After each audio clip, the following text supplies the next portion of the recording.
더불어민주당 서울시당 공식 팟캐스트 고품격 용기 있는 방송 서당캐 6째 방송을 시작하겠습니다. 저는 서당캐의 진행자인 서울 서대문을 국회의원 김용호입니다. 오늘 서당캐 6째 방송 저와 함께 해주실 분들을 소개하겠습니다. 우리의 고정 멤버인데 지난 1월에 첫 주 방송 이후에 개인적인 일정 때문에 2주간 출연을 못해서 우리 청취율이 뚝 떨어졌습니다. 우리 은평갑의 박주민 의원님 모셨습니다. 예, 안녕하십니까. 박주민입니다. 그동안 몇몇 미리 잡아놨던 일정을 도저히 뺄 수가 없어가지고 못 나섰습니다. 죄송합니다. 네. 앞으로 열심히 하겠습니다. 굉장히 바쁘신 것 같아요. 미리 잡아놓은 일정이 있어가지고요. 아니 근데 저희가 매주 금요일날 하는 방송 아시면서 그 한참 전에 이렇게 미리 잡아놓은 거 아니에요? 예? 예, 그게 좀 그렇습니다. 예, 하여튼 이제 앞으로도 계속 좀 나와주시고요. 예. 오늘 1부에서 함께 해주실 초대 손님 두 분 모셨는데요. 지난 방송에서도 맹활약을 하신 우리 무등산의 돌직구 더불어민주당의 선동열 김홍걸 박사님 모셨습니다. 예, 안녕하세요. 더불어민주당 국민통합위원장 김홍걸입니다. 예, 박수 소리가 없네요. 와. 설 명절 잘 보내셨고요. 예, 오랜만에 푹 쉬었습니다. 아니 좀 뭐 전국 투어도 하시고 좀 민심도 좀 듣고 그러실 줄 알았는데요. 설에는 좀 쉬고 2월에 본격적으로 하려고 합니다. 아 저도 설 민심 들어보려고 그렇게 한번 나가보니까요. 거리에 사람이 하나도 없는 거예요. 네. 민심은 제 집에서 들어야죠. 네. 반기문 전 총장의 중도 포기에 대해 여러 정치인들이 자신의 예언이 맞았다고 그러는데 우리 김홍걸 박사님 지난 방송에서 그 반기문 총장 중도 사퇴 예언을 하셨었죠. 아, 뭐 예언이라고 하면은 좀 과찬이시고. 예측. 예. 그러니까 제가 작년 5월에 처음 라디오에서 그런 얘기 나왔을 때 네네. 저분이 여러 가지 이제 좀 과대평가된 면이 있고 네네. 좀 성향이 이 공직에서만 계셨던 분이라 아무래도 험한 정치판을 헤쳐나가기 힘드실 거다. 그래서 정치권에 발을 들이실 가능성 50%, 끝까지 대선을 완주하실 가능성은 그거의 절반쯤 될 거다. 네. 뭐 이런 얘기를 한 적이 있는데 네. 사실 저뿐만 아니고 그런 말씀을 하신 분들이 많았고요. 많았죠. 그분을 직접 옆에서 겪어본 분들은 제가 이렇게 물어보면은 굉장히 그 냉소적이고 네. 아유 그분이 무슨 대권이야 뭐 이런 식의 좀 비웃는 반응이더라고요. 그래서 왜 저분들이 반응이 저럴까 했더니 이번에 1월에 오셔가지고 이렇게 돌아다니시는 걸 보니까 아 저래서 저분을 만만하게 봤구나 이런 생각이 들더라고요. 네. 우리 또 한 분의 초대 손님인데 뉴페이스입니다. 네. 이름만큼 품격 있는 의정 활동을 하고 계신 분 서울 양천갑의 황희정승 황희 의원님 모셨습니다. 네, 반갑습니다. 황희 의원입니다. 예, 반갑습니다. 예. 학교 다닐 때 별명이 혹시 황희정승 아니셨어요? 아니 뭐 황희정승 맞는데요. 네. 그 사람들이 많이 헷갈려요. 5,000원짜리에 있는 분이 황희정승인 줄 아는 분들이 많더라고요. 네. 참고로 이번에 출마하면서 첫 인지도 조사에서 보통 신인들은 1, 2% 나와야 되는데 저는 첫 인지도 조사에서 24% 나왔습니다. 와, 대단하네. 첫 질문이 황희 들어보셨습니까? 다 들어봤다고. 험진 양천에서 당선되시는데 이름덕을 많이 보셨다고. 많이 봤습니다. 아무래도 좀 보수적인 느낌이 있나 봐요. 황희정승이라고 하니까. 네. 황희정승이 그 조선조에서 최장수 관직을 보내셨는데 다선 느낌이 들어요. 네. 왜 말씀 안 하세요? 칭찬이 칭찬인지 욕인지. 고맙습니다. 네.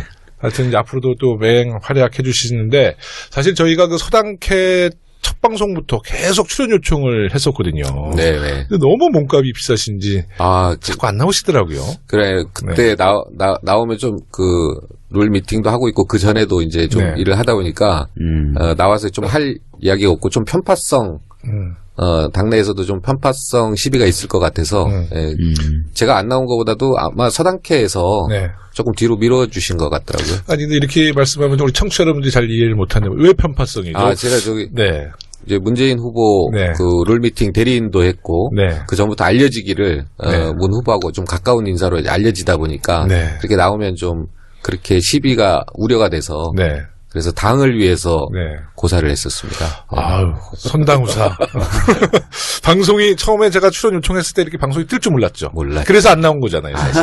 꼭 그건 아닌데. 방송 뜨니까. 이제 매달려야지 내보내주더라고요. 예, 오늘은 우리 황 의원님은 뭐 공식적으로 우리 문재인 전 대표의 이제 룰 미팅 때도 이제 대리인이셨고. 네. 그래서 아마 오늘 문재인 대표에 대한 말씀도 많이 하시겠는데. 네. 우리 다음 방송 때는 우리 안희정 지사 측의 이제 대리인. 네. 또 이재명 시장님의 대리인. 그리고 이제 김부겸 의원님 대리인 이렇게 모셔서 공정한 방송 하겠습니다. 예, 예. 네. 현재 지금 이재명 시장, 안희정 지사가 다 예비후보 등록했는데요. 네. 문재인 전 대표는 언제 예비후보 등록하시죠?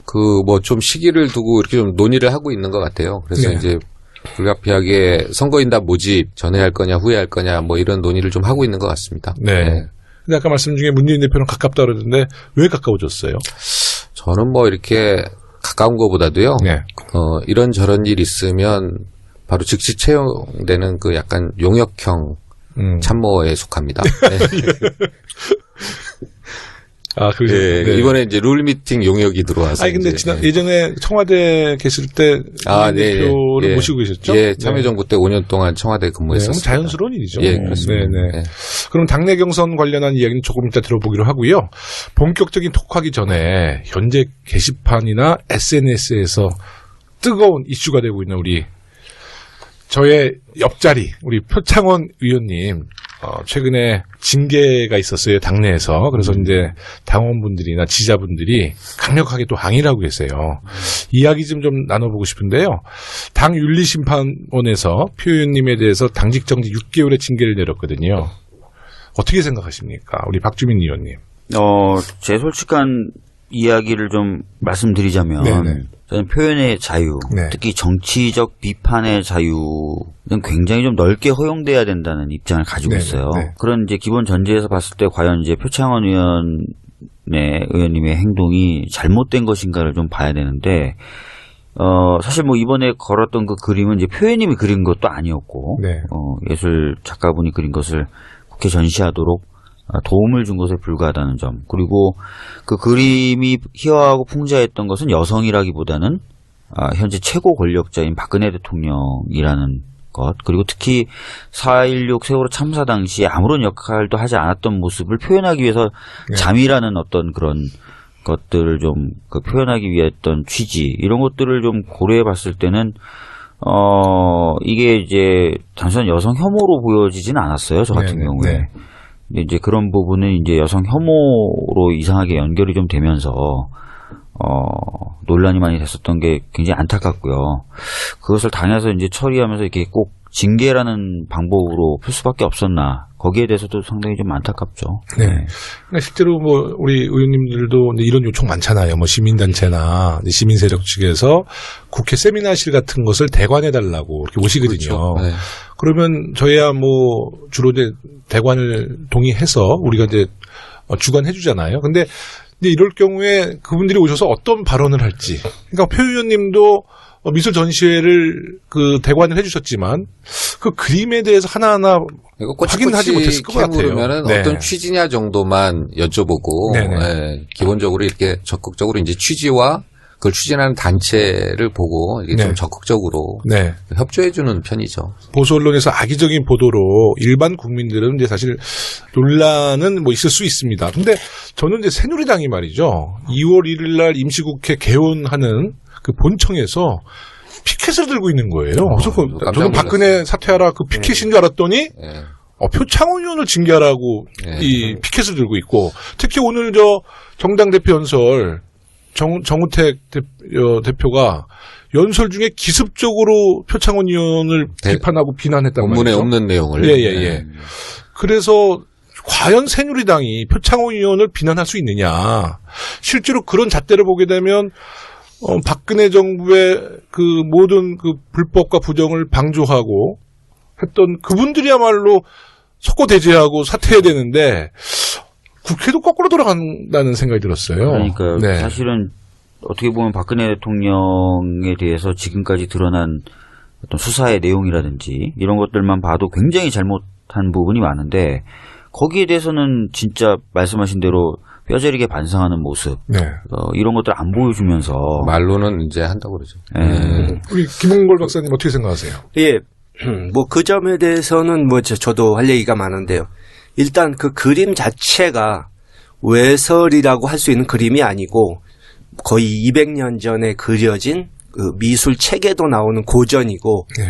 거기다가 얼굴만 박근혜 씨 거를 갖다 붙인다고 그래서 갑자기 뭐 외설물로 변하는 것도 아니고 또 그 정도의 그 최고 권력자 풍자는 웬만한 나라는 다 민주주의 하는 나라는 다 있는 것이고 뭐 미국, 유럽은 훨씬 더하죠. 아, 트럼프도 다 바뀌었더라고요. 예, 더한 것도 많죠. 네, 근데 네, 네. 트럼프가 언론에서 자기를 공격하면 그렇게 민감하게 반응하는 사람이 네. 그런 풍자물에 대해서는 전혀 얘기를 안 합니다. 왜냐하면 표현의 자유가 존중되는 미국 같은 나라에서 그런 걸 시비했다간 자기만 우스운 사람 된다는 걸 잘 알기 때문이죠.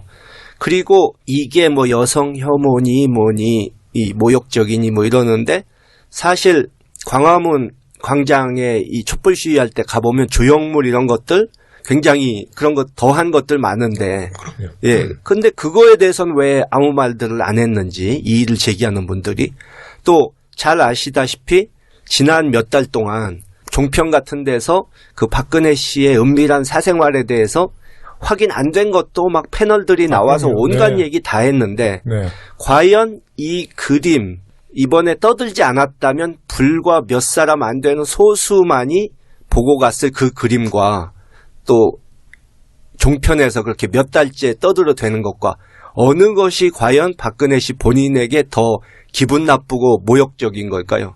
당연히 후자죠. 근데 그럼요. 그거에 네, 대해서는 네, 네. 새누리당이나 보수단체에서 아무 말 안 하거든요. 네. 그러니까 이게 완전히 정치적인 그런 의도가 있다고 볼 수밖에 없고 그러니까 작가가 아닌 표창원 의원을 공격한 것이고 또 이것을 가지고 블랙리스트의 피해자였던 예술가에게 또 이런 식으로 이 여성 혐오를 했다느니 차별을 했다느니 이런 식으로 공격을 가한다면 그거는 그 한 번 피해를 당했던 분을 두 번 죽이는 분명히 잘못된 일이죠. 그러니까 지금 새누리당도 굉장히 어려움에 처해 있는데 뭐 이런 이슈를 갖고 자꾸 그런 위기를 극복하려는 꼼수 같아요. 예, 그렇죠.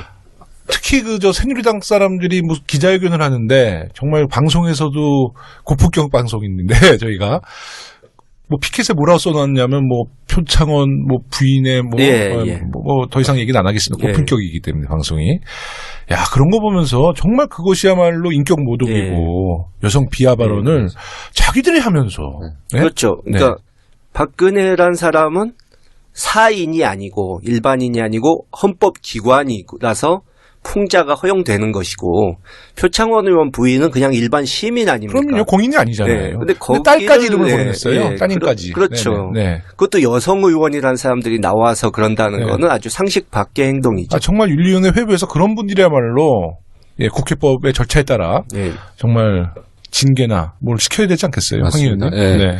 이 보면은 이제 왜 손가락으로 달을 가리켰잖아요. 네. 근데 달을 쳐다봐야 되는데 뭐 손가락이 때가 꼈네, 뭐 손톱이 기네 이제 그런 얘기 하는 거거든요. 네.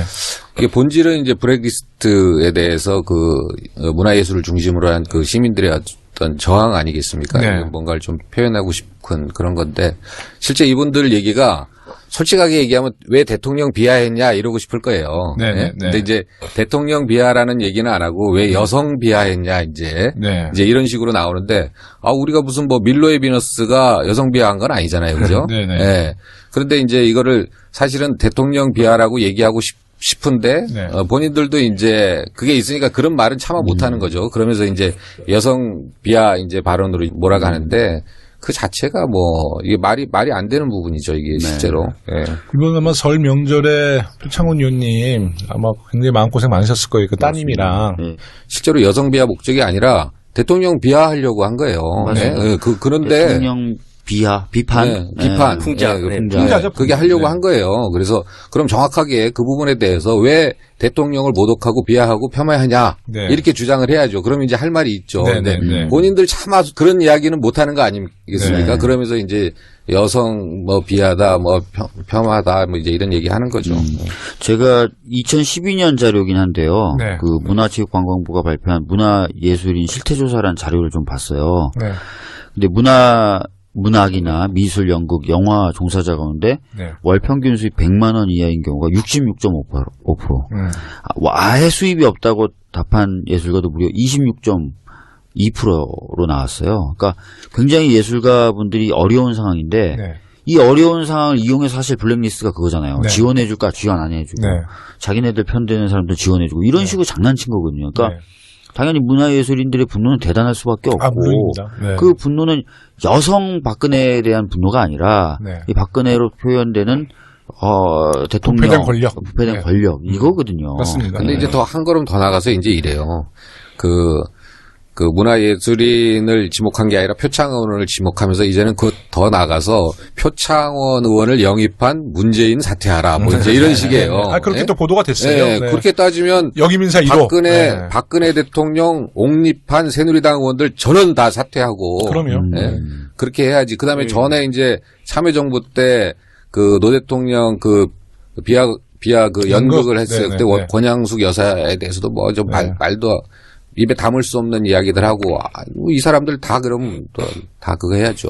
예? 네, 좋은 말씀이십니다. 표창원 의원이 그거 가지고 사퇴해야 된다면 김진태, 이완영 이런 사람들은 감옥에 가도 여러 번 가야죠. 아마 뭐 그럴 날이 오지 않겠어요. 지금 뭐 꼭 그런 사유는 아니지만 김진태 의원은 지금 재정 신청 받아들여졌죠. 받아들여져서 네, 받아들여졌어요. 네. 재판을 받도록 되어 있는 상황입니다. 그래서 2월 임시국회 그 개회식 날 그 피켓 들고 그 회의장 앞에서 그 뭐 시위 비슷하게 새누리당 의원이 하는데 우리 당의 사이다. 예? 네. 이재정 의원님이 네. 실시간 검색에 떴어요. 아니 이재정 의원 그날 사진 보니까 너무 해맑더라고요. 네. 해맑게 게 뭐라 그랬죠? 박근혜 대통령부터 박근혜나 사퇴시키세요. 그러고 그랬어요. 네. 근데 요즘은 그 가끔씩 그런 사고가 있어서 네. 우리 당 의원이 검색어 순위에 오르면 네. 기사 내용을 확인해 볼 때까지 좀 조마조마해요. 네. 혹시 또 악재라도 있나 해서. 네. 하여튼 뭐 저희 20대 의원들 특히 우리 초선 의원들이요. 이제 실수 안 합니다. 저희 뭐 자주 소통하고 또 하나 뭐 정책 하나 또 법안 발의할 때도 상의하면서 하니까 우리 김홍골 박사님께서는 걱정 안 하셔도 되겠습니다. 네. 1부는 소개해드린 세 분과 함께 여러 정치 현안 등을 주제로 이야기해 보도록 하겠습니다. 잠시 광고 듣고 와서 본격적인 방송을 시작하겠습니다. 더불어민주당 서울특별시당 공식 팟캐스트 서당캐를 함께 만들어갈 집단지성 서당패의 단원을 모집합니다. 서당패는 더불어민주당 서울특별시당 자원봉사 페이스북 군단의 약자로 서울특별시당 권리당원과 페이스북 계정 소유자면 누구나 지원하실 수 있습니다. 서당캐 집단지성 서당패는 다침령 페이스북 그룹 형식으로 운영되며 팟캐 서당캐의 모니터링, 리뷰, 방송 관련 각종 의견 제시 역할을 수행함은 물론이고 추후 대선 전국에서 서울특별시당 핵심 온라인 자원봉사단으로 활동하게 됩니다. 지원 신청 접수는 팟빵 서당캐 게시판, 서울시당 홈피와 페이스북을 통해 진행될 예정입니다. 이상은 더불어민주당 서울특별시당 사무처에서 알려드렸습니다.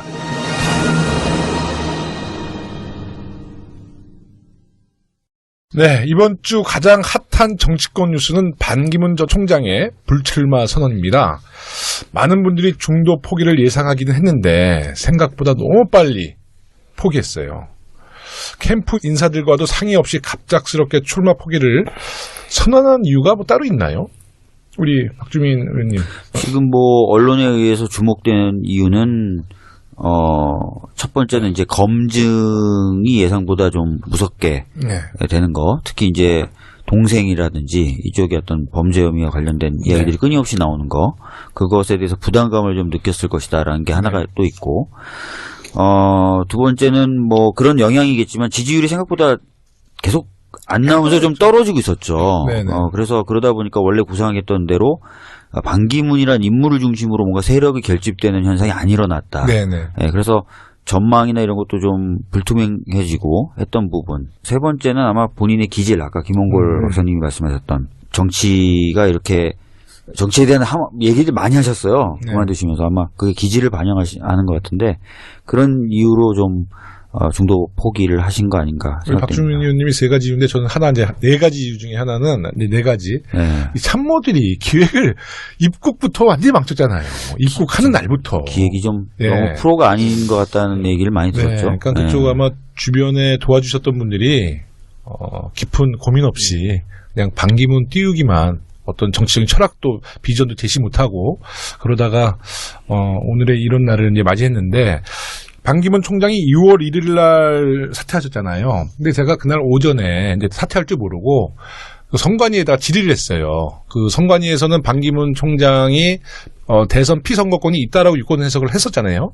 그래서 제가 문제 제기를 하고 다시 질의를 했더니 2월 1일 날, 그러니까 반기문 총장 사퇴하기 한 5시간 전에 선관위에서 이런 답변이 왔어요. 2월 초에 선관위위원들을 다시 중앙선관위위원들을 다시 소집해서 재논의하겠다. 그래서 저는 그때 언론에서 좀 나왔는데 이게 뒤집어질 수도 있겠다. 그러니까 5년 거주 네. 때문에. 네. 그래서 저는 그때 순간적으로 반기문 총장이 선거관리위원회에서 유권 해석이 피선거권이 없다는 판결은 아니지만 뭐라 그럴까 유권 해석을 받을 수 있겠다. 네. 이런 생각했는데 어떻게 보셨습니까? 사실 이제 변호사들 중에 상당수가 네. 그 5년 네, 현재, 거주 요건을 처음에 이제 선관위가 내놓은 방식대로 해석하는 건 잘못됐다라는 의견을 갖고 있더라고요. 네. 그걸 보고도 저도 나중에 바뀔 수가 있겠구나. 네. 그런 생각은 하고 있었죠. 그래서 네. 저는 제 보도 때문에 그만두셨다고 생각하고 있어요. 그 얘기하려고 지금 얘기한 거예요. 실제 그런 것 같아요. 실제 그 대한민국 공직자, 대한민국 정부가 이제 파견한 공직자의 네. 경우에는 뭐 5년이 넘더라도 그 실제로 이제 주소지가 국내에 있기 때문에 그거야 이제 괜찮지만 현실적으로 5년 이상 우리나라를 비우면 이게 좀 흐름을 모르기 때문에 대통령 자격이 좀 없다는 건데 네. 반기문 전 총장의 지금 사퇴가 바로 그 반증 아니겠어요? 네. 실제로 본인이 그 한 10여 년 동안 국내에 거주하지 않다 보니까 그 흐름을 오해하고 네, 있었고 네, 네. 그걸 모른 채 국내에 들어와 가지고 뭔가 좀 대선 나가보려고 이제 활동을 하다가 보니까 이게 아니구나. 내가 이게 정말 모르는 게 많구나. 그래서 불가피하게 사퇴할 수밖에 없는. 그래서 누가 그 법을 만들었는지 몰라도 꼭 법이 아니더라도 실제로 5년 이상 국내에 없으면 이게 대통령을 나갈 수 있는 소양이라든가 전반적인 사회적 흐름을 알질 못해요. 네. 그러니까 그렇게 될 수밖에 없습니다. 이제 반기문 총장은 이제 후보 사퇴했지만 그래도 이제 어르신으로서 이제 우리나라 또 외교 관련돼서 많은 또 역할을 해주실 거라고 네. 기대해야죠. 네, 네. 기대하겠습니다. 그 지지율이 2등인 이제 반기문 전 총장이 후보 사퇴를 함으로써 이제 대선 구도에 이 어떤 뭐랄까요 표 분산이 이제 막 되고 있어요. 네, 그래서 가장 수혜자가 누구일까 이미 보도에도 나왔죠. 우리 이거는 황희 의원님이 말씀해 보시죠. 예, 수혜자가 보면은 문재인 대표일까요? 네. 네. 안희정 후보가 가장 큰 수혜를 받은 것 같아요. 안희정 후보 그다음에 황교안 총리. 권한대행이 그것도 수혜를 받았고 또 역시 뭐 표 분산 또 문재인 후보에게도 됐고 제가 어디 통계를 보니까 문재인 대표한테도 굉장히 많이 10%인가? 그러니까 상대적으로 네, 제 얘기는 이제 상대적으로 네. 안희정 후보와 황교안 권한대행한테 이제 많이 분산이 됐다는 이야기죠. 그 이유는 이제 안희정 지사가 충청권. 충청지사시기 네. 때문에 네. 이제 반기문 총장의 고향인 예. 충청권에서 이제 좀 지지를 받는 거고 예. 황교안 총리는 결국 이제 보수표가 좀 몰리는 거죠. 예. 네. 결국 그 반기문 총장을 지지했던 그 지지세는 네. 그 문재인 후보를 퍼스트라고 생각하지 않았던 사람들 아니겠습니까? 네. 네. 그런데 이제 그럼 세카는 누구냐 했을 때 이제 각각 분산된 건데 뭐 충청권을 중심으로 한 네네. 표들이 이제 그 안희정 지사에게 많이 간 거고요. 네. 그다음에 또 뭐 반기문이 아니면 이제 문재인 후보가 그러면 대안이다 간 거고 이제 각각 그렇게 간 거예요. 또 아주 그 보수에 가까운 네. 그 분들은 이제 결국 이제 황교안 대행한테 가고 이렇게 분산된 거 아니까 이미 상당수 빠르게 반영이 됐다고 봅니다. 그 문재인 전 대표의 그 지금 여론은 어떻습니까? 지금 뭐 상승세인가요? 좀 어떻게 정체되어 있나요? 이게 조금 더 쉽게 얘기하면은 콘크리트화 된 것은 이미 좀 상당히 오래된 거 아닌가. 가령 이제 20% 중반대에서 후반대 정도가 네. 이제 콘크리트화 돼 있고, 이제 이런 외연들이 좀 점차 계속 이제 확장되고 있다. 네. 그리고 이제 3자 구도나 이렇게 보면은 다자 구도에서 3자 구도로 좁혀지거나 양자 구도로 좁혀질 때 그 네. 지지율 프로테지가 확 올라가는 걸로 봐서는 결국은 이제 확장성이 가장 있는 후보가 아닌가 저는 그렇게 분석을 하고 있습니다. 네. 아까도 좀 아까 언급했듯이 이제 반기문 전 총장의 표가 분산이 돼서 안희정 지사 그리고 우리 황교안 총리한테 네. 이게 좀 표가 좀 가고 있는데 네.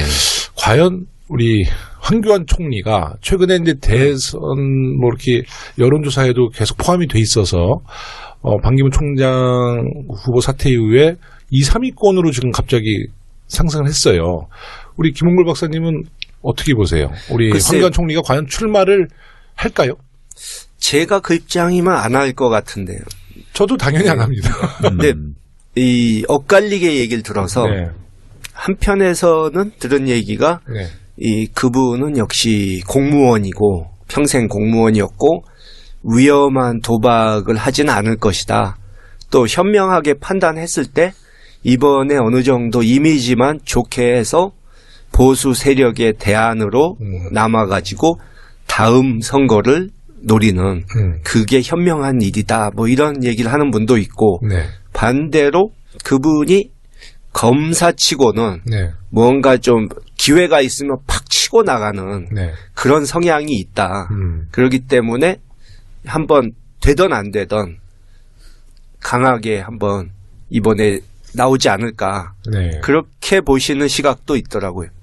근데 이제 황교안 총리의 최근의 행보는 좀 대통령 권한대행인데 민생 투어를 지금 너무 많이 하고 있어요. 예, 후라시만 터지면 거기 다 황교안 총리가 가 있고, 그리고 임시국회에서 대정부 질문에 좀 불출석을 하겠다고 국회에 감히 통보를 했어요. 네. 뿐만 아니라 지금 언론에 거듭된 질문, 네. 출마할 거냐 안 할 거냐에 미소. 대해서 답을 안 하는 거예요. 예. 현재는, 뭐 지금은 뭐 이런 표현을 그리고 했죠. 정말 재미있는 얘기가 하나 있는데요. 작년 여름에 제가 이제 야당 반장이라고 하죠. 야당 쪽 담당하는 언론들의 반장들 몇 분하고 간단하게 이제 밥을 먹을 기회가 있었는데 네. 그분들 중에 몇 분이 결국 저쪽은 황교안이다라는 얘기를 하신 적이 있어요. 언제 얘기? 작년 8월에. 작년 8월에. 예. 반기문 얘기도 그때 있었거든요. 네네. 불쏘시개다. 결국 저쪽은 황이다. 라는 얘기를 그때 했었어요. 저 이름까지 같이 얘기해 주십시오. 황만 얘기하면 예. 황교안 총리일 것이다. 그래서 그때는 이게 타당할까라고 했는데 지금 와서 보니까 어찌 됐든 결과적으로는 얘기가 좀 비슷하게 돌아가는 것 같아가지고요. 예. 요 근래도 총리실 직원들이 기자들한테 뭐 여론을 묻고 다닌다는 소문이 있더라고요. 그러니까 지금 행보는 분명히 심상치 않은 거예요. 그러니까 일반적인 대통령 유구시에 나타나는 대통령 권한대행의 어떤 역할이나 행보는 아니에요, 지금. 네. 근데 네. 국회에 불출석하고 이런 거 말이 안 되는 겁니다. 그렇죠. 뭐냐면 이 양반의 지금 직급은 국무총리예요. 국무총리예요. 국무총리지 대통령의 권한만 대행하는 거지. 현재 우리나라 대통령은 박근혜 대통령이 하고 있는 거죠. 맞죠. 직무만 정지돼 있는 거고. 그러면 당연히 더군다나 이렇게 탄핵 시기에는 더더욱 더 그동안에 안 나왔다 하더라도 이번에는 더욱 나와야죠. 예, 그래서 국무총리이고 더 엄중한 시기고 어려운 시기고 당연히 이런 공백기에 과연 정부가 어떻게 운영되고 있는지 바로 나와서 이야기를 할 의무가 있는 거죠. 근데 이걸 불출석한다는 것은 지금 오만한 거고 본인이 지금 자기 신분을 망각한 겁니다. 예. 저는 안 나오는 이유를 알겠어요. 이재정 의원이 무서워서 또 혼날까봐. 근데 우리나라 공직자 중에 역사상 자기 명패 권한 대행이라고 써서 넣은 사람은 처음 아닌가요? 그죠. 그런 거 명패 본 적이 그렇게 돼 없는데. 있더라고요. 네. 명패는 국무총리라고 해야지. 그러니까요. 그게 정확한 건데. 그렇죠. 명실상부한. 네. 네. 근데 황교안 총리가 사실 국회를 굉장히 좀 무시하는 것 같아요. 네, 지난번에 전부터 바른정당의 장대현 대변인이 무슨 논평을 냈거든요. 네, 전화했었다고 네, 그러죠. 근데 좀 자기한테 거북한 얘기를 했나 봐요. 그러니까 직접 전화해가지고 막 항의를 했다는 거거든요. 이해가 안 되는 얘기잖아요. 네, 근데 사실 이 정부의 황교안 총리에만 국한되는 게 아니고요. 이 정부의 진짜 그 정도는 애교지. 이 정부의 그 전체적인 태도인 것 같아요. 국회 무시. 네, 국회 무시. 언론에서 그런 얘기를 하던데 황교안 총리가 그만둬 버리면 유일호 부총리가 그 자리를 다시 맡아야 되는데 대통령 권한대행. 전례 없는 명칭이 된다 이거죠. 일단 부총리 겸 기획재정부 장관 겸 총리 대행 겸 대통령 권한대행 야. 이렇게 타이틀을 단 사람은 역사상 처음이 아닌가. 근데 우리 박사님 말씀 중에 유일호 부총리가 최근에 건강관리에 들어갔다는 아까 제가 기사를 봤는데 이거 좀 이상하네. 잘하려고. 그러니까 황교안이가 빠지면 예. 건강 잘 가다듬어가지고 또 권한대행 할 생각이 있나? 네. 그런 게 이제 조금 더 얘기하겠지만 뭔가 이 탄핵 정국이 오히려 오래 갈 수도 있다. 뭐 이런 얘기하고 좀 연결될 수 있겠네요. 자, 하여튼 뭐 황교안 총리가 제가 볼 때는 그래도 뭐 영리하신 분이니까 그 오판하지는 않으실 거라 보는데 뭐 나와도 사실 우리가 이기죠. 뭐 무서운 상대는 아닌데요. 베스트가 아니잖아요. 네, 베스트 하여튼, 다음에 차선. 네. 하여튼 뭐 황교안 총리가 국익을 위해서 끝까지 지금의 역할을 잘 수행했으면 좋겠다는 말씀드리고요. 그 안희정 지사가 최근에 굉장히 상승세를 타고 있어요. 아까 이제 말씀하셨던 충청도에 좀 기반을 두고 있어서 아까 반기문 전 총장의 후보 사퇴 이후에 이제 좀 충청 민심도 좀 흔들리는 것 같고요. 어떻게 보세요? 좀 이거는 좀 우리 황 의원님한테 여쭤봐야겠네. 사실 안희정 지사가 지금 갑자기 이렇게 좀 두각을 나타내는데 네. 캠프에서는 어떻게 받아들이고 있습니까? 아니 뭐 캠프보다는 말씀 잘하셔야 돼요. 네, 개인적으로 네. 개인적으로 옛날에 이제 안희정 선배하고 이런 얘기 있어. 5분 이상 대화하지 말아라. 조용히 하고. 왜냐면 엄청난 언변과 뛰어난 논리. 신화력.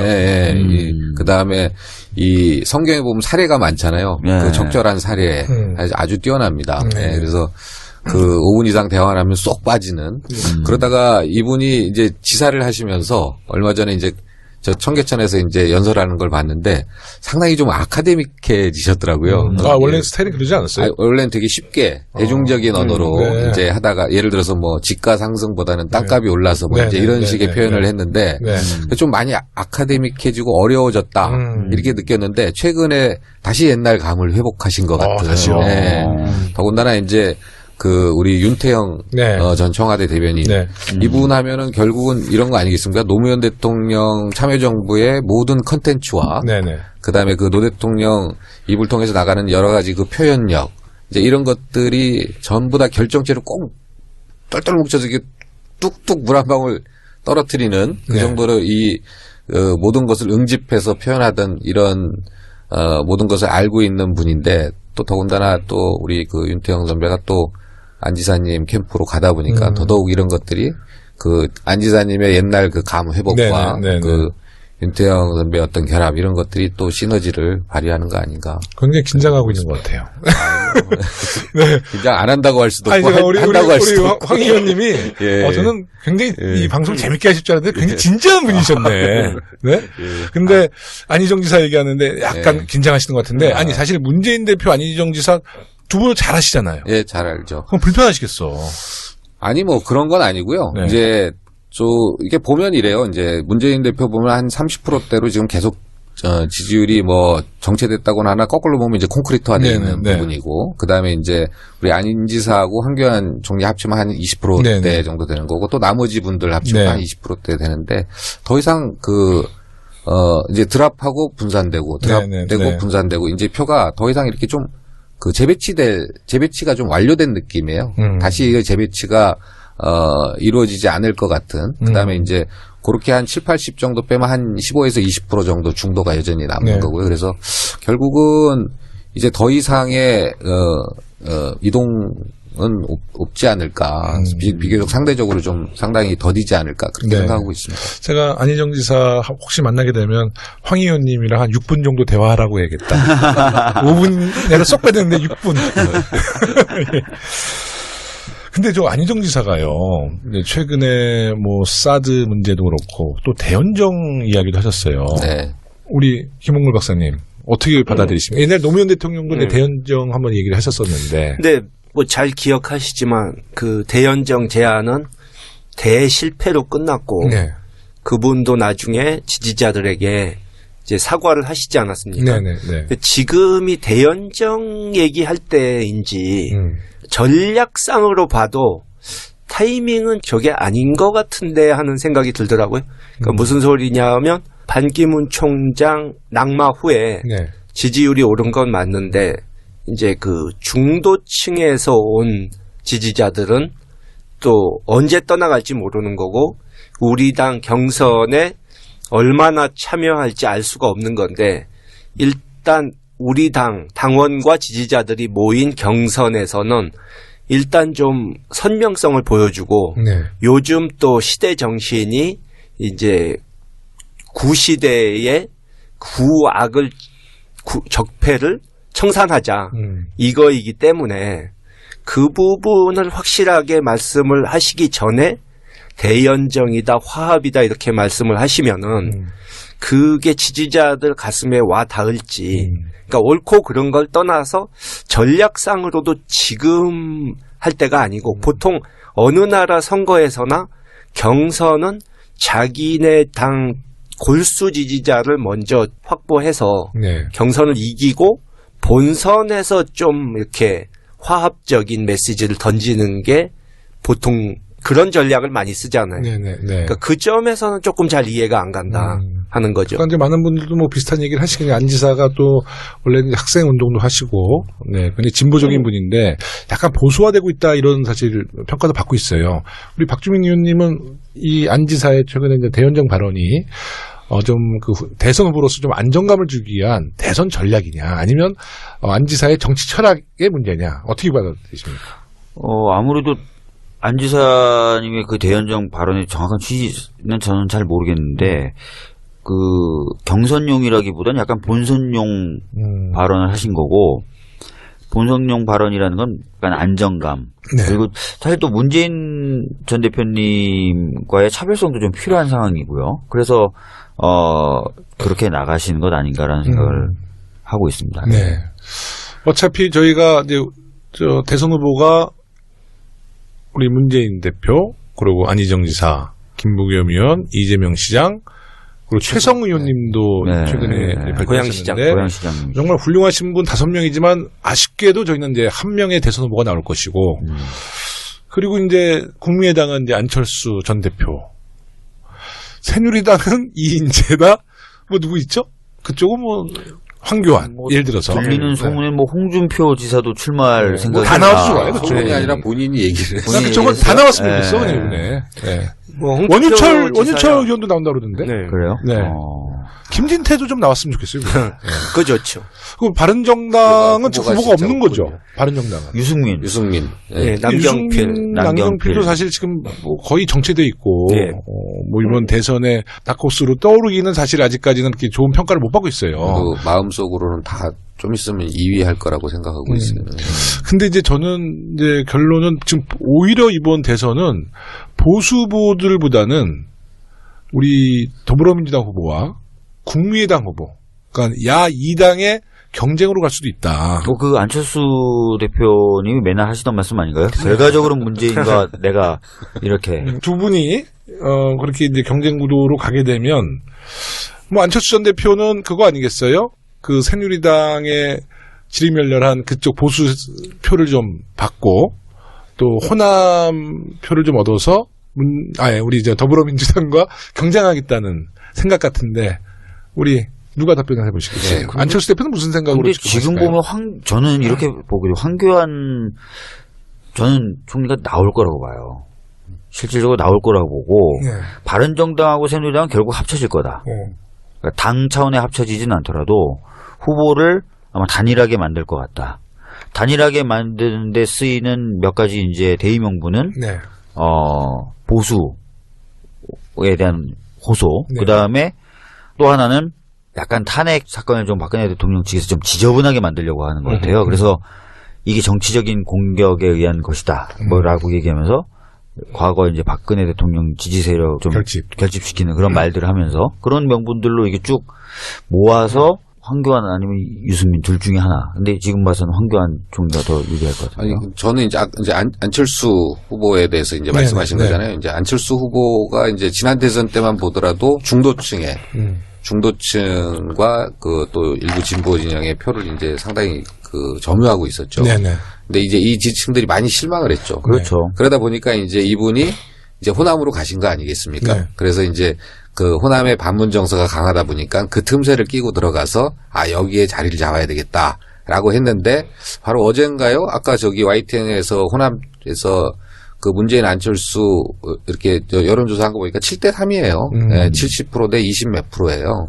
그러면 이제 실제로 첫 번째 그 중도와 일부 진보층의 그 광범위하게 자리 잡고 있던 그 지지층이 이제 거기서 많이 이제 없어지고 이제 호남으로 가서 두 번째 어떤 기회를 엿봤는데 역시 호남의 어떤 지지 기반도 이제 무너진 거 아닌가. 네. 그러면 실제 이제 이분이 그 얘기하는 자강론에 이어서 양강 구도로 가면은 얼마든지 해볼 수 있다. 이제 이 구조는 깨진 거 아닌가. 네. 저는 이제 그렇게 생각합니다. 그래서 저도 아까 말씀드렸던 것처럼 문재인 안철수 이 양자의 대결이 아니라 바른정당과 새누리당이 둘이 합쳐서 세운 한 명과 결국 이제 더불어민주당의 후보 이렇게 양강의 대결이 될 것 같다는 근데 거예요. 그 두 정당은 1강1중. 제가 보기에는 3자 구도는 거의 뭐 100% 확실하고 4자 구도도 가능성이 꽤 많고 네. 그러니까 안철수 의원이 바라는 양자 구도는 결코 이루어지지 않을 것이다 하는 거고 반기문 총장 낙마가 언뜻 보면 그동안에 지난 5월 이후로 계속 자기 지지율을 깎아먹는 요인이 되던 반 총장이 사라져줘서 그 표가 돌아올 것 같지만 제가 보기엔 그럴 것 같지 않고요.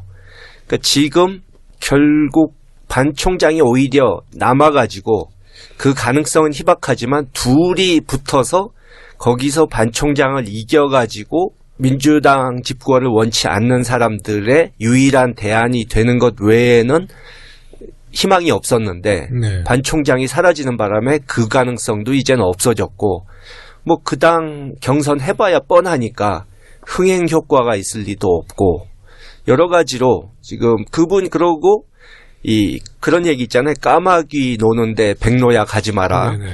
근데 이분은 자기는 백로처럼 하려고 그러는데 네. 뭐 잘 아시겠지만 그 당에 까마귀들이 여럿 있어가지고 네. 백로와는 전혀 딴 생각을 하고 딴 방향을 가고 있기 때문에 네. 자기가 아무리 잘하려고 해도 이미지 개선이 되질 않고 특히 야당 성향 또 젊은 층에는 관심 밖으로 밀려나버린 그런 상황이어서 굉장히 이 반전의 계기를 만들기가 힘들 겁니다. 네. 저는 아까 박주민 의원님이 얘기하신 저는 결과적으로 사실상 양자 구도로 날 거다. 여야 간에, 보역 간에. 예를 들어서 지금 탄핵을 이유로 해가지고 바른정당이 뛰쳐나와서 정당을 만들었단 말이에요. 반드시 반기문 총장을 보고 저는 만들었다고 보진 않아요. 네, 저도 도저히 그렇습니다. 여기서는 있을 수 없다. 그래서 이제 나온 건데 이게 대선이라고 해서 다시 합친다? 이거 코미디죠. 합친다면 웃긴 거죠. 그래서 둘 중에 하나 찌그러질 거라고 봐요.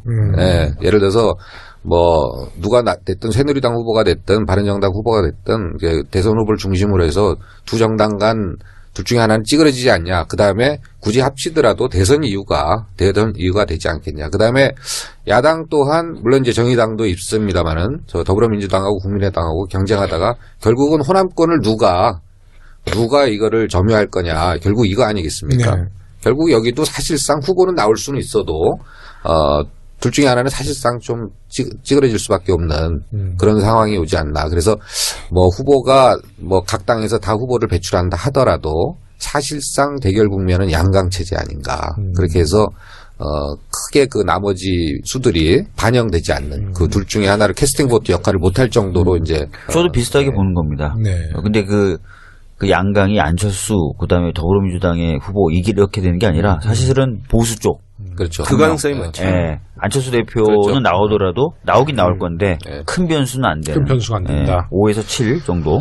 어저께 그 정당 대표 연설에서 이제 우상호 원내대표가 국민의당에 이제 공동정부를 제안했는데 그런 얘기를 했어요. 그러니까 국민의당을 흔들기 위함이 아니다.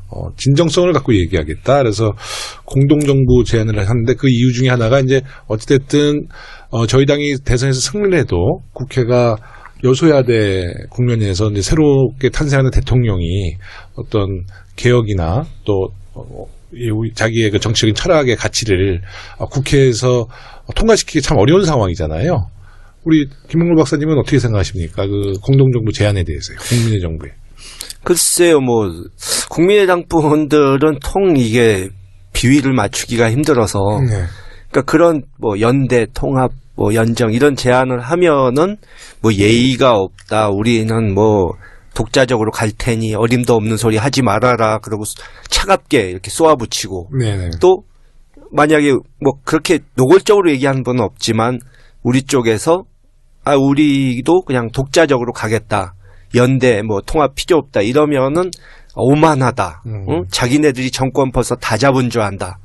그러니까 이래도 불만 저래도 불만인 그런 사람들이거든요. 그리고 그쪽 그 분위기를 보면은 좀 이해가 안 가는 게 우리 당 상식으로는 있을 수가 없는 일들이 벌어져요. 네. 그러니까 정운찬, 뭐 손학규 이런 분들 와서 활력 있는 경선하자. 네. 민주당은 누가 될지 뻔하니까 그거 해봐야 소용없다. 네. 우리는 다르다. 네. 그러는데 지금 민주당 경선 꽤 활력 있게 잘 가지 않습니까? 네. 근데 네.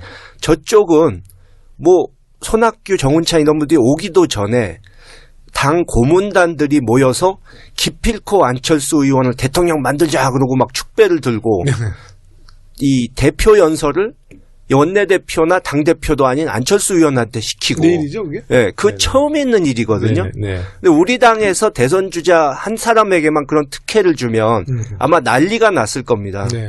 네. 그러니까 도대체 어느 쪽이 진짜 패권주의인지 예, 저쪽은 맨날 입만 열면 패권주의 그러는데 좋은 지적이시네요. 예. 아니 근데 저도 약간 궁금해서 공동정부는 어떤 방식으로? 그럼 예를 들어서 선거는 각자 후보를 해서 치른 다음에 누가 이기든지 정부는 같이 꾸린다?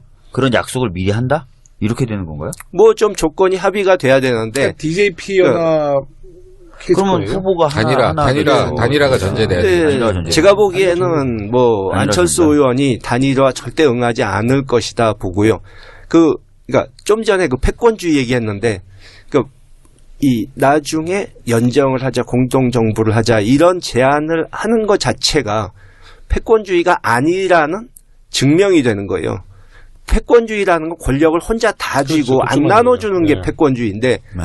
나눕시다 하는 게 어떻게 패권주의가 됩니까? 그러니까 저쪽의 공격은 근거가 없는 거죠.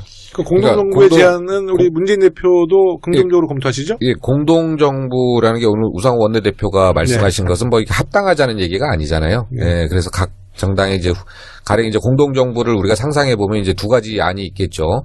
대선 전에 단일화를 전제로 한 그래서 후보를 한 명만 내서 그 후보를 이제 다 밀어가지고 되는 방법이 있고 각자 후보를 내서 당선된 대통령에 당선된 사람이 야권의 어떤 공조 차원에서 그 공동정부 그러니까 내각을 이제 몇 개 같이 쉐어하면서 하는 방법이 있고 그래서 다양한 형태로 여러 가지를 상상해 볼 수 있다고 생각합니다. 네. 근데 제 생각에 이제 과거의 DJP 연합도 네. 결국 대선에 이기는 것도 이기는 거지만 네. 이겼을 때 국민들한테 그래도 양쪽이 합치면 이 정도 의석은 되니까 네. 국정을 안정적으로 끌고 갈 수 있습니다. 네네. 믿고 찍어주십시오 네. 하는 신호였거든요. 네네.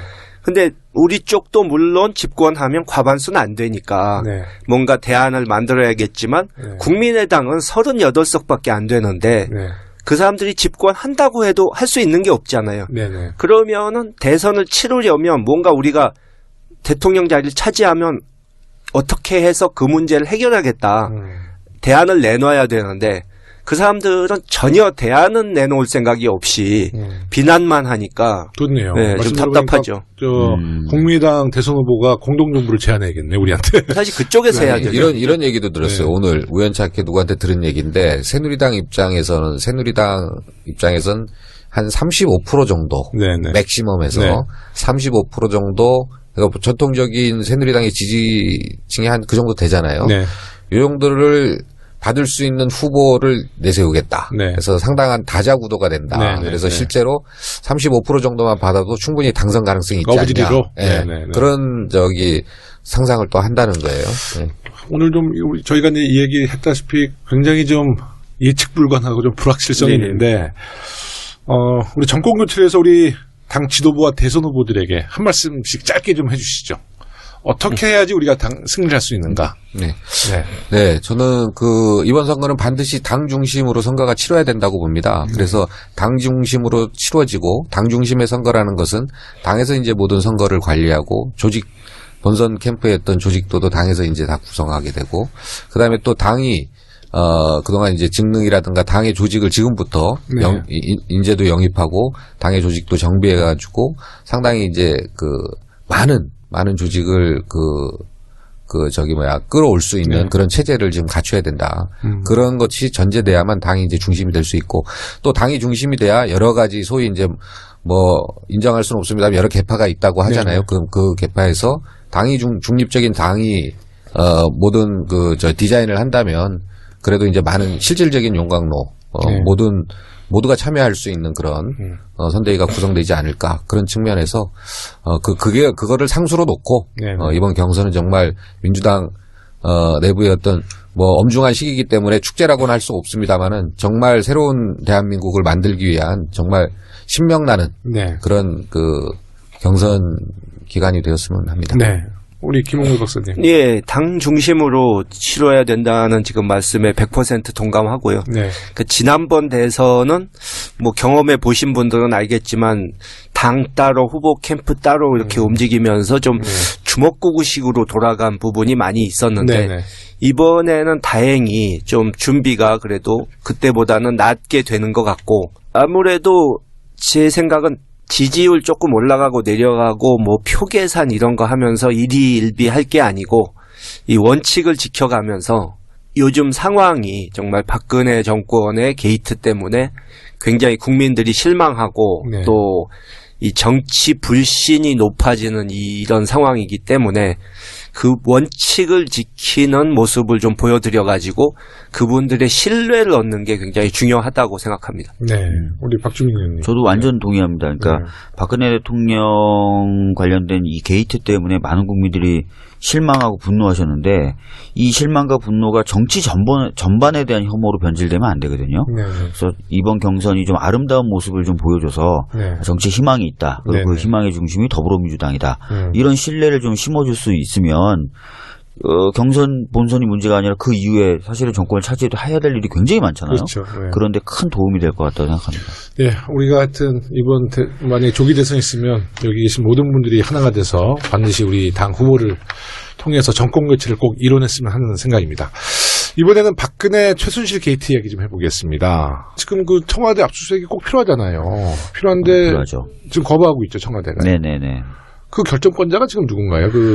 사실 지금 이제 저쪽에서 들고 있는 이유는 형사소송법 110조와 111조입니다. 그러니까 네. 군사상 비밀 네. 또는 업무상 비밀에 해당하는 경우에는 그 비밀 소지자가 압수수색을 거부할 수 있는 것처럼 돼 있어요. 네네네. 그러다 보니까 이제 청와대가 이제 군사 정보 보호 시설이기도 합니다. 네네. 그리고 이제 또 개인 정보나 업무상의 어떤 비밀들이 많다 이렇게 네. 지금 얘기를 하면서 압수수색을 거부하고 있는데 협조를 해줘야죠. 해줘야죠. 협조를 해줄 주체는 황교안 직무대행이 되겠죠. 총리가 되겠죠. 그러니까 결국은 청와대의 그 압수수색 지금 안 되고 있는 것은 황교안 총리가 거부하고 있어서 그렇게 볼 수밖에 없죠. 왜냐하면 거예요? 대통령은 직무가 정지돼 있는데 만약에 박근혜 대통령의 말에 따라서 지금 경호실이나 이쪽이 움직이고 있다 이러면 이건 말이 안 되는 거거든요. 그러면 이제 광화문의 촛불이 이제 우리가 명확한 타겟이 생겼네. 네. 근데 특검이 압수수색 들어가면 누가 막는 거예요? 경호실에서 물리력으로 막는 건가요? 지금 문을 안 열어줬잖아요. 네. 이거 공권력 집행을 그러니까 문을 안 열어줬는데 이제 그 이후로 아까 말씀드렸던 형사소송법 조항을 들면서 그렇기 때문에 우리는 압수수색을 거부한다라고 얘기를 하고 있는 거죠. 아니 근데 대통령이 모든 혐의를 지금 다 부인하고 부정하는데 아니 그렇게 본인이 당당하면 청와대 문 개방해서 압수수색 그래서 당당하게 받고. 그래서 얘기 나오는 게 박근혜 대통령이 검찰 조사 받겠다고 했거든요. 네. 그랬죠. 그럼 검찰 조사를 받겠다고 한 사람이 왜 압수수색은 안 받겠다 그러냐고요. 그러니까요. 그건 말이 안 되는 거고. 아니 모든 수사의 핵심은 압수수색이에요. 네. 자료가 있어야지 수사라는 거 아닙니까? 맞습니다. 네. 근데 이제 만약에 압수수색이 결국 무산이 되면 대통령 조사는 어떤 영향을 미치게 되나요? 뭐 지금 특검의 입장에서는 압수수색과 상관없이 네네. 대통령에 대한 대면 조사 실시하겠다고 지금 얘기하고 있어요. 그리고 네. 이미 이제 관련자들의 진술이라든지 또는 뭐 수첩, 녹음 파일 같은 걸 많이 갖고 있기 때문에 압수수색을 안 한다 하더라도 뭐 조사에 큰 차질을 빚을 것 같지는 않습니다. 아, 그래요? 예. 네. 그런데 압수수색을 할 수 있으면 보다 확실한 증거들을 찾아낼 수가 있죠. 특히 뭐 비선 진료라든지 네. 이런 부분에 있어서는 세월호 7시간. 그러니까 네. 세월호 7시간 뭐 이런 부분. 아니 실제 압수수색을 되게 기술적으로 할 수 있잖아요. 네. 청와대라는 곳이. 아, 청와대 계셔보셨잖아요. 예, 그래서 실제로 그 국가 안보에 관련된 부분을 예를 들어서 압수수색하면 그냥 싹 다 털어가는 거 아니에요? 네. 그러니까 그렇지 말고 청와대 들어와서 선별적으로 어차피 직무 정지된 공간 아니겠습니까? 네. 예? 그렇기 때문에 들어와서 특검팀이 들어와가지고 충분히 며칠이고 거기서 자료를 빼갈 거 빼가면 되는 거거든요. 네. EPI에 얼마든지 진정성 있게 자료를 제출하려고 하면 방법은 많습니다. 네. 예? 실제로 많죠. 네, 네. 많은데 그거를 굳이 국가 안보 때문에 자료를 못 내주겠다. 예, 그거는 말이 안 되는 거죠. 그렇죠. 뭐 최순실에게는 온갖 자료 다 내주고, 다 내주고. 네. 네. 다 들여보내주고. 정치의 불명의 사람들이 이렇게 청와대를 드나들게 기록도 안 남기고 드나들게 해놓고서는 이제 와서 보안상 안 된다, 이게 말이 안 되고요. 네. 그 기밀 부분은 특검도 양식이 있는 사람들이기 때문에 그분들이 뭐 어디다가 국가 기밀을 막 유출시킬 리도 없는 것이고, 네. 예, 상식 밖의 주장이죠. 근데 그 특검이 아까 그 황교안 총리에게 요청을 하겠다 네. 한 거는 공문을 보낸 걸로 방금 예, 뉴스가 뜨네요. 꽤 잘한 거라고 저는 보는데요. 그러니까 황교안 총리가 이제 받아주면 좋고 네. 안 받아주면 이제 비난의 화살이 거기로 쏟아질 테니까. 근데 뭐지? 출마하고 싶으면. 그러니까 황교안 총리가 대통령 되려고 네. 받아줄 수도 있어. 등에 그냥 칼을 딱 꽂을 수 있죠. 네. 출마하고 싶으면 그거하고 특검 연장까지 다 해줘야죠. 그러면 지지율 좀 올라가겠네. 좀 나아질 수 있죠. 지지율 좀 최소한 야, 이거 괜한 걸 가르쳐 줬는데. 그래서 결국은 박근혜 대통령이 구속까지 되면 확 올라가겠는데 황교안. 뭐 일종의 진정한 보수 막 이러면서 네. 원래 이제 그렇게 할 거냐 말 거냐 고민 중이겠죠, 지금. 네. 그것도 일종의 저는 박근혜 대통령이 정무적 전략적으로 고민하면 고를 수 있는 박근혜 대통령으로서도 괜찮은, 만약에 황교안 총리가 확실하게 믿음직한 뒷배다라고 하면은 이번에 너 크고 나 좀 다 나중에 이렇게 거래도 할 수도 있을 것 같은 생각이 드네요. 본인이 구속까지 되는 것을 거래 대상으로 삼진 않겠죠. 근데 지금 보면은 뭐 아시다시피 특검이 아니라 탄핵일 좀 지나서 특검 기간이 끝난 다음에 네네. 검찰 손으로 넘어갔을 때 조사받고 이렇게 된다면은 뭐 충분히 황교안을 바라보는 네. 시선이 두 가지가 있단 말이에요. 네. 도저히 못 나올 거다. 왜냐하면은 박근혜 정부의 넘버 2다. 네. 아, 넘버 2기 때문에 법무부 장관부터 해서 국무총리까지 그것도 장기간 네. 예, 했기 때문에 이거는 뭐 상징적인 인물이기 때문에 못 나올 거다. 네. 이런 게 하나 있고. 네. 야, 저 사람 저렇게 고위직에서 오래 앉아 있었는데 이번 게이트에 한 건도 안 걸렸네? 저 사람이 무결점한 거 아니야? 사실은 아무런 힘이 없는 거죠. 네. 허수아비처럼 네. 세워놓은 네. 거기 네. 때문에 그 결정권이 없기 때문에 그런 건데 때에 따라서는 그런 시선이 또 있을 수 있거든요. 그래서 내가 이거 멍에도 있지만 뭔가 그래도 기회도 있는 거 아니야? 이 기회에 확 한번 결심을 해? 뭐 이런 결심을 할 수 있죠. 우리 저 김영호 의원님 얘기하신 대로. 그러니까 저는 이렇게 볼 수도 있다고 보는 거예요. 계속 제가 지금 봤을 때 약간 제가 좀 과도하게 음모론적일 수 있는데 황교안 총리 따로 박근혜 대통령 따로 이렇게 해서 각자 전략적 선택을 마치 재수의 이론처럼 할 수도 있겠지만 높아요. 아니에요? 둘이 한덩이가 돼서 뭔가 전략적 고민을 할 수도 있다는 생각이 드는 거예요. 그래, 근데- 이 사람이 되면은 내가 오히려 좀 낫지. 뭐 이런. 그럴 수도 네. 있죠. 근데 문제는 그건 박근혜 씨가 뭐 지난번 그 인터뷰에서 보셨지만 전혀 이성적인 사람이 아니고 지금 머리에 생각이 완전히 딴 세상에 가 있기 때문에 누가 그 사람을 설득할 수 있느냐. 그러니까 예를 들어서 6.29 선언 때 전두환 씨가 노태우 씨를 띄워주기 위해서 자기가 만든 6.29를 마치 노태우 씨가 이렇게 쟁취한 것처럼 만들어주고 나를 밟고 가더라도 정권 재창출을 해라. 네. 이런 전례가 있는데 박근혜 씨는 그 정도로 이성적이고 배짱이 있는 사람이 아니기 때문에 과연 누가 설득을 해서 그렇게 공모를 하게 만들 수 있을까? 그건 좀 의심스럽죠. 제가 그런 느낌이 왜 자꾸 그러고 나서 드냐면 그때 노태우 대통령이 전두환 대통령 배신하지 않았어요? 배신했죠. 네, 막판인데 정치가 몰리다 맞아. 보니까 그렇게 됐는데 그때 배신한 사례를 밀쳐보면 아닐 거야. 또 이렇게. 근데 제가 왜 자꾸 그런 의심이 드냐면, 최순실, 박근혜, 뭐, 요런 쪽이 굉장히 원활하게 네트워킹이 되고 있는 것 같다는 느낌을 받아요. 커뮤니케이션이 되고 있다는. 예를 들어 최순실이 나와서 헌재에서 한 얘기를 거의 그대로 받아서 박근혜 대통령이 다시 얘기하고, 또 최순실이 받아서 얘기하고, 형사사건에서 다른 사람들도 거의 비슷한 메시지를 던지고, 이게 쭉 하나의 그래서 조직적으로. 뭐, 누군가 그것은 뒤에서, 코치를 조직적으로 해주고 있다는 느낌이 든다는 거거든요. 뭐 민정수석실 같은 데는 아직도 우병우의 하수인들이 남아 있으니까요. 그래서 저는 그런 전략적 판단이 불가능한 상황은 아닐 수도 있다라는 느낌이 드는 겁니다. 물론 제 생각이 굉장히 지나치고 소설에 가까울 수도 있지만 막 고민하다 보면 야 결국 난 탄핵될 수밖에 없겠네라는 심정이 들었을 때 지금 좀 뭐 청와대는 엄청난 로펌 같은 역할을 하고 있을 거예요. 네. 그 변호인단하고 기존 참모들하고 같이. 저는 사실 둘의 관계가 영원한 동지로 가진 않을 것 같아요. 그래요. 굉장히 저는 이제 앞으로 모순도 좀 많이 생기고 갈등도 좀 생기지 않는가라고 하는데 뭐 그거야 우리가 이제 전에 뭐 이회창 소설 쓰는 거니까. 네, 이회창 총재 보면 뭐 권력 앞에서 뭐 여지없이. 예. 근데 이제 특검의 1차 수사 기한이 이제 2월 말에 종료인데 네. 최근에 수사 진행을 보면 2월 말까지 종료하기 좀 힘든 상황 같아요. 지금 네. 그 삼성 관련돼서 네. 구속영장이 이제 기각이 됐지 않습니까? 네. 그래서 굉장한 차질을 빚고 있다 그래요.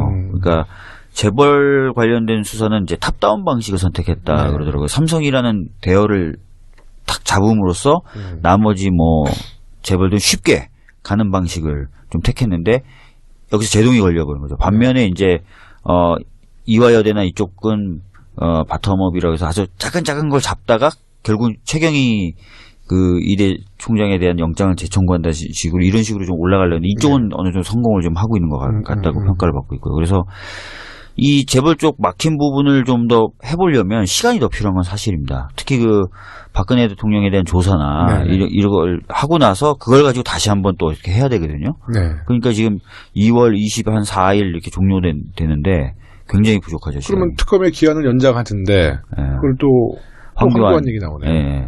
수용할까요? 그러니까 지금 뭐 굉장히 정략적 정치적 판단을 해야 되는 거죠. 황교안 총리로서. 그러니까 저희가 진짜 우리 광화문에도 더 열심히 나가고요. 촛불도 더 세게 들고 제가 볼 때 좀 분위기가 굉장히 심상치 않은 것 같아요. 오늘 수용 안 한다는 거. 건 뭐 기름 갖다 붓는 거죠. 네.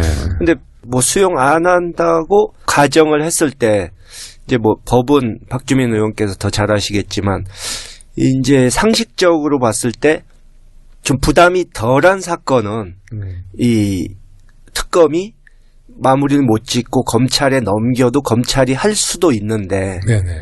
이 민감한 건들 우병우 뭐 최순실의 방산비리 개입 의혹 네. 뭐 이런 식의 로키드 마틴. 민감한 것들은 검찰에 넘겨주면 안 하고 덮을 가능성도 있기 때문에 그렇죠. 네. 그런 것들은 최소한 특검이 남은 시간에 뚜껑이라도 열어서 네네. 그 속에 뭐가 들었는지라도 꺼내가지고 네. 검찰이 수사를 안 할 수 없게 만들어야 되지 않을까. 예, 뭐 100% 그런 생각이 드네요. 네. 이번에는 그 먼저 탄핵 심판 상황도 한번 저희가 한번 체크 한번 해봐야겠어요. 지난 1월 31일 날 박한철 수장이 퇴임하고 이제 헌재가 8인 체제에 돌입했습니다. 이정미 재판관이 이제 소장 대행을 맡고 이제 네. 탄핵 심판을 진행하고 있죠.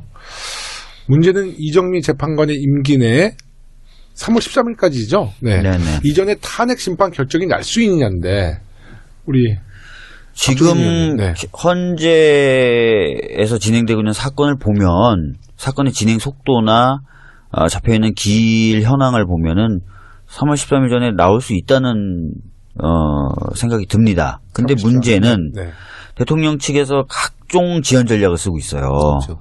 근데 이 지원 전략을 완전히 무시하고 헌재가 가기가 굉장히 부담스럽다는 거죠. 왜냐하면 재판의 공정성에 대해서 시비가 붙을 수가 있기 때문에. 그래서 어느 정도는 끌려갈 수밖에 없는데 그 끌려가는 정도가 좀 심하면 3월 13일 솔직히 넘길 수도 있는 거죠. 야, 진짜. 네. 박근혜 대통령 입장에서 나 3월 한 20일쯤 출석할게. 예. 뭐 이제 이래버릴 수 있는 거 아니에요? 그럴 수도 예. 있죠. 그러니까 이제 지연 작전은 뭐 막 증인들도 무더기를 막 신청해가지고 증인 신청, 네. 대리인 사임, 네. 방금 말씀하신 박근혜 대통령 본인 출석 여러 가지 방법이 있습니다. 예. 야, 이런 지원책을 쓰고 있는데 그럼 우리는 좀 어떻게 해서 그 지원책을 막아야 되나요? 그러니까 지금 사실은 저희 청구인 측이죠. 국회가. 청구인 측으로서는 뾰족한 방법이 없어요. 헌재에게 의견을 낼 뿐입니다. 신속하게 진행되는 것이 오히려 네. 국익을 위해서 중요하다라는 이제 의견을 낼 뿐인데 헌재에서도 그거 다 인식하고 있잖아요. 다 인식하고 네, 있습니다. 네. 근데 이제 아까 말씀드렸듯이 저쪽에서 제기하는 방어권 보장 논리라든지 네, 네. 공정성 논리에 완전히 저쪽 주장을 무시할 수 없는 판으로 간다는 거죠.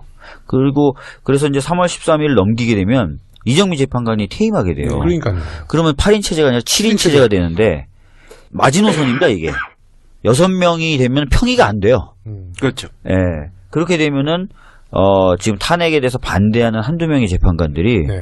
나 오늘은 평이 안 나갈래. 난 다른 사정이 있어 못 가. 이래버리면 아예 평의 자체가 안 되는 거예요. 굉장히 심각한 예. 상황이에요. 그렇게 네. 되면은 진짜 한두 끝도 없이 한 명에 의해서 단 한 명에 의해서 한두 끝도 없이 절차가 지연될 수가 있어요.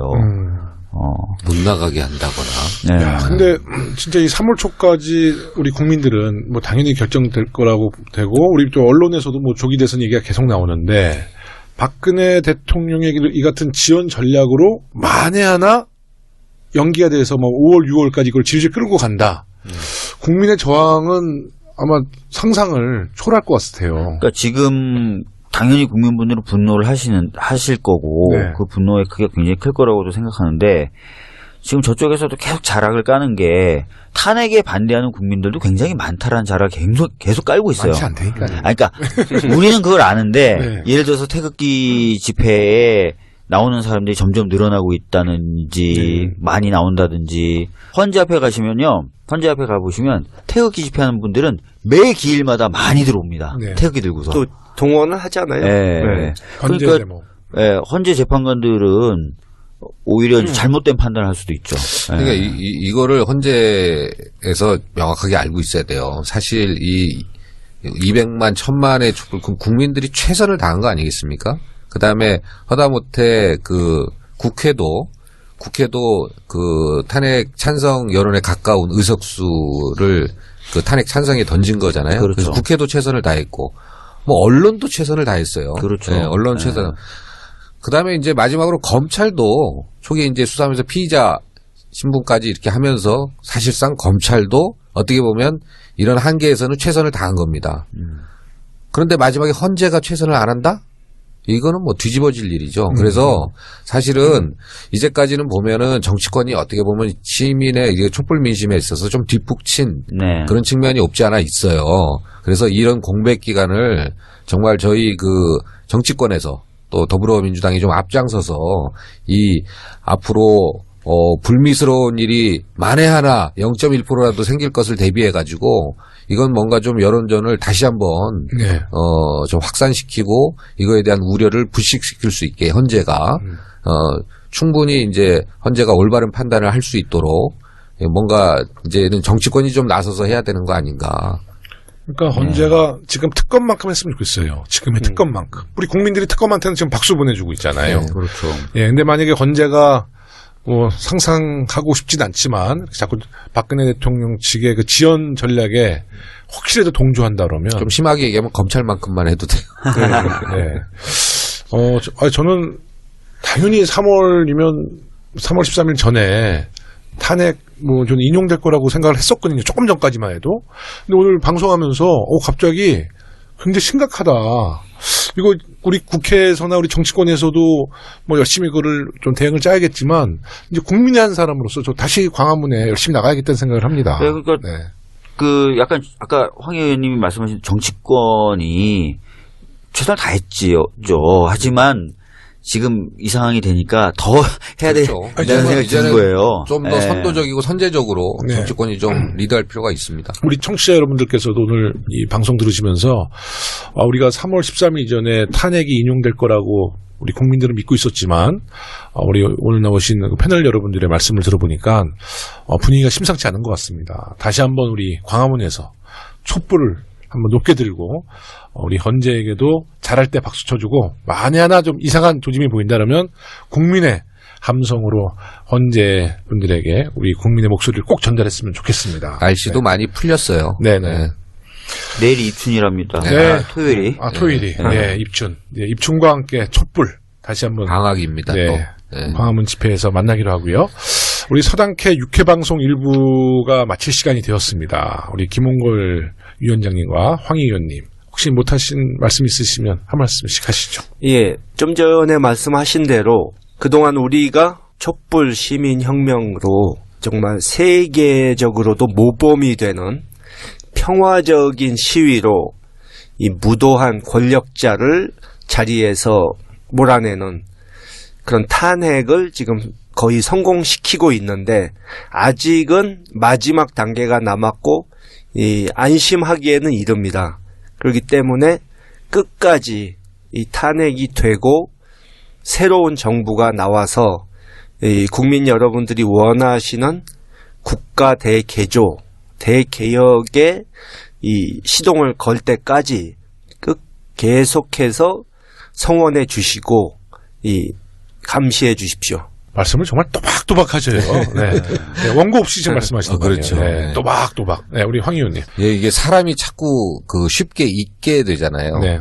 저희 최근에 보면은 특히 이제 얼마 전까지 새누리당에 있다가 나와서 이제 바른정당을 구성하고 이제 이분들이 처음에는 조금 뭔가 좀 아주 그냥 미안하고 죄송스럽고 하다가 그다음에 조금 멋쩍다가 이제는 아주 당당하게 나는 뭐 전혀 그런 적이 없다라는 것처럼 현 정부를 비판하고 박근혜 대통령에 대해서 막 얘기를 하고 그리고 마치 한 20년 전부터 민주투사였던 것처럼 네. 민주주의를 신봉하는 마치 그런 선봉자인 것처럼 지금 하는 거 이것 또한 뻔뻔함을 넘어서서 사람이 많이 잊는 거예요. 그래서 지금 이런 시기에 아까도 이제 이런 얘기 했습니다만 저희가 이제 정치권에서 특히 더불어민주당이 이거 우리가 너무 당연시 이제 탄핵은 당연히 될 거고 그다음에 이제 앞으로 그러면은 앞으로 새로운 대한민국을 준비하기 위해서 이제 대선 이런 걸 하면서 많이 정말 촛불 민심을 잊어버리지 않았나 이거를 순간순간 다시 되씹으면서 생각을 해봐야 될 것 같아요. 그래서, 실제로 이제 현장에 자주 나가보고, 그래서 저희가 특히 정치권이 이런 걸 절대 잊어먹으면 안 될 것 같아요. 네네. 그래서 다시 한번 생각하고, 그다음에 뭔가 좀 잊어버리고 있는 게 없는가, 본질적인 걸 어디서 놓치고 있지는 않나, 이런 것들을 끊임없이 다시 생각하고 고민하고, 또 좀 긴장감을 늦추지 않아야 될 시기라고 생각합니다. 네, 하여튼 말씀 감사합니다. 황 의원님은 사실 개인적으로 굉장히 재밌는 분인데 오늘 너무 진지하게 방송하셨어요. 저기 테마가 조금 잘못 잡힌 것 같습니다. 아니 근데 오늘은 네. 사실 좀 주제가 무겁기 예, 때문에 예. 가볍게 할 수는 없는데 다음에 꼭 나오세요. 예. 네, 다시 한번 모시겠습니다. 정권 바뀌고 나면 저희도 막 웃고 떠들고 막 그래요? 이러고. 박주민 의원님 좀 그렇게 해주셨으면 좋겠어요. 저요? 네. 저도 나름 재밌게 하는 진짜 스타일인데. 재밌으시죠. 그래요? 네. 우리 박주민 의원님 안 나오시면 청취율이 툭 떨어지네요. 왜 그래요? 자, 2부에서는 이제 지난해 최순실의 국정농단과 관련해 대통령 글쓰기라는 책으로 큰 화제를 모으셨던 강원국 전 대통령 비서관, 연설 비서관, 그리고 지난해 4회 방송에 출연하셨던 전진한 소장님을 모시고 대통령의 말과 글에 대해 민주정부 10년과 보수정부 9년을 비교해보는 시간을 갖도록 하겠습니다. 2부도 많은 청취 부탁드립니다. 더불어민주당 서울시당 공식 팟캐스트 서당캐 6번째 방송 1부 이것으로 마치겠습니다. 청취해주신 모든 분들께 감사드리며 내일 2부로 다시 찾아뵙겠습니다. 감사합니다. 황 의원님, 김홍걸 박사님 감사합니다. 감사합니다. 고생하셨습니다.